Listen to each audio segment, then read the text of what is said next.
তাতে বিপদত গৃহস্থ গাঁও প্ৰধানে খবৰ দিয়ে বন বিভাগক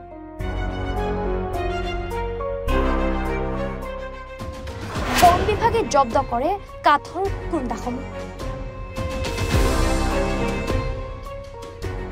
অস্ত্ৰোপচাৰৰ বাবে কাটিছিল চেগুন গছ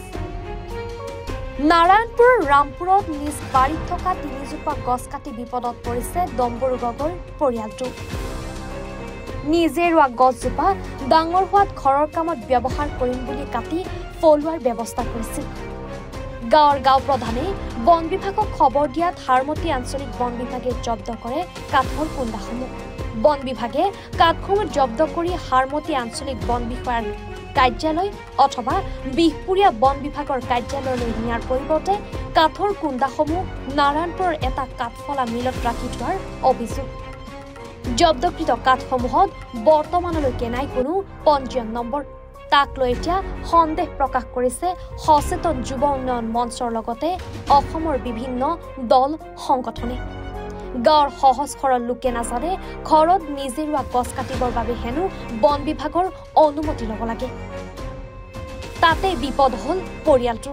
পৰিয়ালটোৰ মুৰব্বীজনে দুটা চকুৰে দৃষ্টি হেৰুৱাইছিল তাৰে এটা চকু অস্ত্ৰোপচাৰ কৰাৰ পাছত আনটো চকু অস্ত্ৰোপচাৰৰ বাবে বাৰীত নিজে ৰোৱা চেগুন গছ কেইজোপাৰ দুজোপা গছ বিক্ৰী কৰা আৰু এজোপা গৃহ নিৰ্মাণৰ চিন্তা চৰ্চা কৰি থকাৰ সময়তে সংঘটিত হয় ঘটনাটো গাঁও প্ৰধানগৰাকীৰ লগত বহুদিনৰে পৰাই মতানৈক্য চলি থকাৰ বাবে গছ কটাৰ খবৰ বন বিভাগক অৱগত কৰাৰ অভিযোগ তাৰ পিছতে গাঁওখনত সৃষ্টি হয় এক হাহাকাৰ পৰিস্থিতি আনহাতে চৰকাৰী নীতি নিয়ম অনুসৰি কাঠৰ কুন্দাসমূহ জব্দ কৰি নিৰ্দিষ্ট ঠাইত ৰখাৰ কথা বন বিভাগে সংবাদ মাধ্যমৰ আগত অৱগত কৰে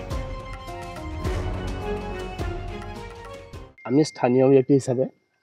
ইয়াত গছ কটাৰ পিছত আমি ঠাইলৈ আহিছিলোঁ দেখিলোঁ কোনোবা এজনৰ ৰিপৰ্ট অনুসৰি ইয়াত ফৰেষ্টৰ মানুহ আহি গছখিনি এজন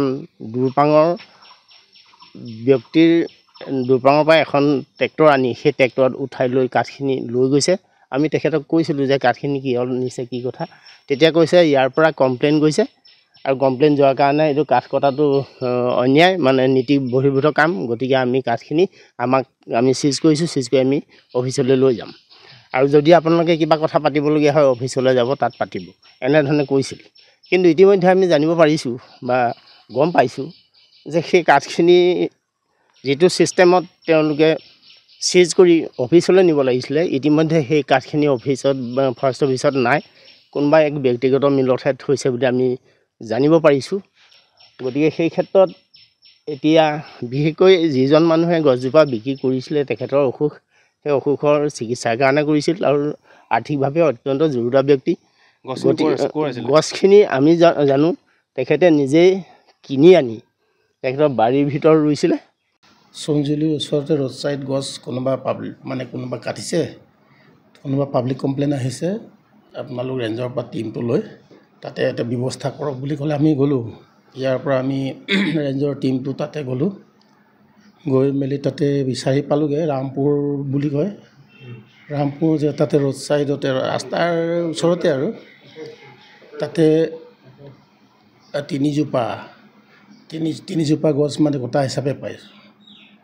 মানে চেগুন দুজোপা আৰু এই গমাৰি এজোপা আছিলে তাতে তাৰপিছতে এইটো কটাটো পাই আমি মানে বিভাগৰ নীতি নিয়ম অনুসৰি আমি এইটো জব্দ কৰি মেলি লৈ আহিলোঁ লৈ আহি আমাৰ তাতে নাৰায়ণপুৰতে এটা জেগা আমাৰ পাৰ্মিটেড ডিপু এটা আছে তাতে আমি বৰ্তমান জমা কৰি থৈছোঁ মানে কৈছে নিজে ৰোৱা গছ বুলি কৈছে তো পাব্লিকৰ অভিযোগ অনুসৰি আমি গৈছোঁ তাতে গাঁৱৰ পৰাই আমাক তাতে কমপ্লেইন কৰিছে বুলি আমাক ৰেঞ্জ অফিচাৰে জনালে আমাক জনোৱা নাই ৰেঞ্জ অফিচাৰক জনাইছিলে সেই হিচাপে আমি গ'লোঁ পালোঁ আৰু লৈ আহি তাতে আমি বিভাগীয়ভাৱে জব্দ কৰি আমি তাতে থৈছোঁ ডিপুত কোনো কাৰণতে সম্ভৱ নহয় চিজ কৰা গছ কোনো কাৰণতে কাৰোবাক মানে এইটো দিওঁ তাতে ৰেকৰ্ড থাকে আমাৰ সেইটো হোৱাৰ লগে লগে আমাৰ এইটো LMB বুলি এটা চিজাৰ লিষ্ট থাকিব চিজাৰ লিষ্টৰ লগতে আমাৰ LMB বুলি এটা আছে তাত ৰেকৰ্ড কৰিব লাগে ৰেকৰ্ড কৰি আমি এই LMB পেজটো যিটো ৰেকৰ্ডেড যিটো পেজ টিম্বাৰ যাৰ মেজাৰমেণ্ট স্পেচিছ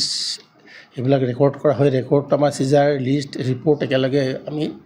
হেৰিতে অফিচত জমা দিয়া হয় ডি এফ অফিচাৰৰ পৰা ৰেঞ্জ অফিচাৰ এইটো পাৰ্মিশ্যন লোৱা আছে